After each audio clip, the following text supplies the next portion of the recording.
Hello and good afternoon. This is Ronald Bird with another edition of Style Speaks. We have our very special Hot in July edition of Style Speaks.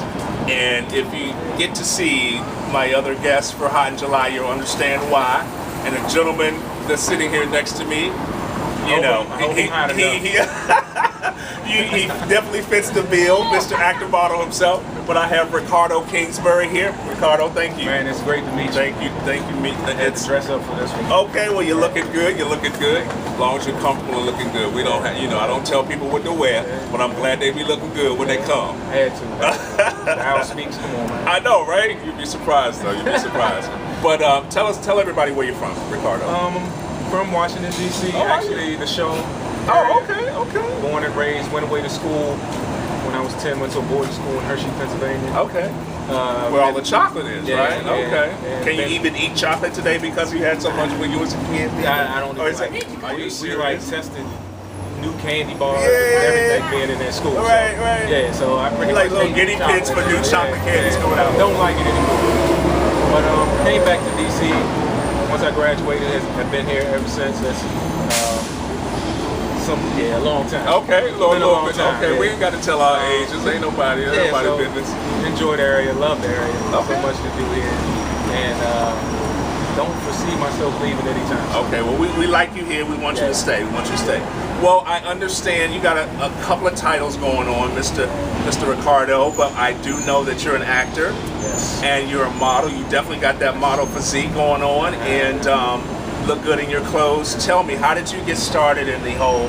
Well, was one really different from the other, or one kind of came later, or how the actor model thing came? Because they don't necessarily always mesh. Everybody who's an actor is not a model. Yeah, you're right. Actually, I started wanting to be an actor. I would have to thank Marion Barry for getting me my first acting job. Is that right? I was in summer youth employment. Okay. I don't know if you remember that. I remember. So they had me working at, I didn't know what I wanted to do. So they just put me in DC Arts, which was at Duke Ellington. Okay. I went from trying to sing, wasn't too. Are you serious? I tried. Playing an instrument, no, that wasn't my thing. Right. So they which instrument? Are you going to tell? Actually, no. Is it the violin? Well, I played the Go ahead and admit it was a violin. Not the violin. But I played the drums. Okay. That I wasn't really feeling it. So they said, well, either we're just gonna have you clean it up here, or we're gonna try to put you in this play. Gave me a role in the play. I caught the acting bug, and since then I've been acting. Are you serious? Yeah, it's my passion. I had like the lead role. Wow. Did really well. Wow. And that was it for me. Wow. So you've been doing it ever since? Yeah. Well, did you, after that, did you pursue, did you go to like a school, conservatory? Did you get like professionally trained, or you just kind of? Actually, what I did, I went, and this is one thing aspiring actors need to know. There's a right way to listen. So I went and got an agent. Okay, now when you get an agent, when you go to agencies, there are a lot of people out here trying to scam you. Oh, of course.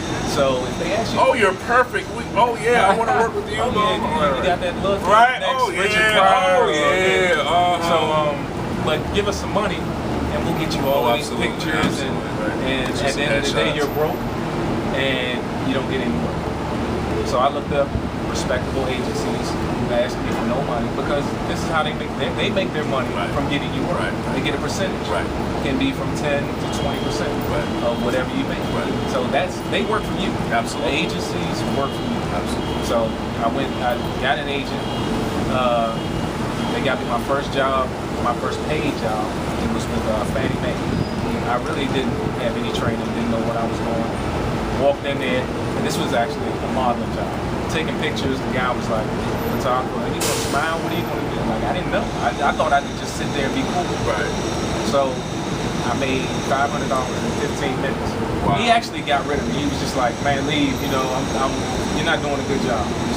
You were bad. Yeah, I was terrible. Wow. I didn't really know what I was doing. I was just like, I guess they thought I looked decent, so right. You were trying to be a natural. They threw me out there, and so I went, started taking classes. Not classes, but I started taking acting classes with my agent. Okay. They worked with me, taught me how to use my facial expressions, smile, and I've been working ever since. And now, since it's that never happened to me. I go on a shoot always prepared, know exactly what I'm doing. You have to learn the game. Oh, absolutely. It's a trade. I mean, I have my twin brother. He's in the business. He's an actor. So I definitely know a lot of the ins and outs about it. You have to kind of keep at it. Right. Well, I'm sure it's only a matter of time. I know you've done some work and some things, and it's only a matter of time. I'm really trying to make him my client and become his manager, but he keeps laughing. I'll be serious, but we're gonna work on that out. We're gonna talk over some they won't eat the pastries out, boys. So maybe I gotta buy him a steak. Yeah, and he'll steak. all right. We can really. Okay. We'll go to Ruth Chris. To kind of transition that into the whole style and fashion piece, I like to ask people, and you're from DC, so you've been around, you know the different neighborhoods. We're Columbia Heights here. It's starting to rain outside, but we got a little umbrella. And it's very much an eclectic neighborhood. You kind of see, more. It's not a business district, it's more casual and stuff. So, but what do you think about the styles that you see, and how do you incorporate what you do professionally with your own personal style? Or do you have a specific look? Are you usually more casual? You like to dress up more? I would say I really don't have a specific look. Okay. When versatile? It's very versatile. Okay. When I wake up in the morning, some days I just feel like basketball shorts and a t-shirt. Okay. And just going. Okay. Go work out, whatever. Okay. Today I felt like, I want to dress up. Okay. I want to, put on a nice shirt, nice pair of slacks. And well, you knew you were going to be on camera. Yeah, I knew I was going to be on camera. But if you weren't going to be on camera, if I wasn't going to be on camera, what's your typical style? How would you classify your own personal style is what I want from you. I would classify it as eclectic. Okay. So I pretty much wear it all. I do it all. DC has gone through a lot of changes with that over the years. I remember when everyone was wearing the baggy jeans, hanging on the preppy look, the polos button all the way up. Right. I remember all of that. And went through those stages. Right. Now it's pretty much however I feel. Okay. Like today, I guess if I wasn't coming in on your show, I would probably have on some jeans, nice t-shirt, whatever. Okay. So is that where you're most comfortable? Are you particular about what you wear? I mean, a lot of times, a lot of actors, they're kind of, their styles are very individualistic in the sense that they know how to play a role and look that part. But to get into their own, a lot of them don't really have a whole lot of fashion sense, and some of them kind of do. But if you catch them out, I think I have a little bit. So maybe so you pay attention to it, and you think that is important. I think it's very important. Okay. I mean, I know when I walk around, I want a certain reaction. Okay. And I feel like I get that reaction. Okay. I'm glad you admitted to that. I'm glad. People don't usually feel comfortable and say. I appreciate you saying that. You like the attention you get when you look nice walking up and down the street. Okay, and it's okay. Mama always told me. Yeah. Look good. Right. There you go. Look good when you step outside. Right. Represent well. Right. Okay. Well, tell me about maybe some of the designers that you impart the fire engines. Hopefully they'll get out the way. Yeah, you guys. Okay, they're supposed to be moving.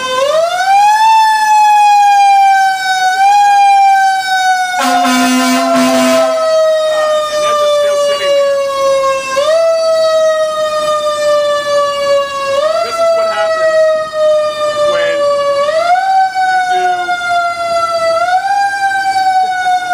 move. They're like, move.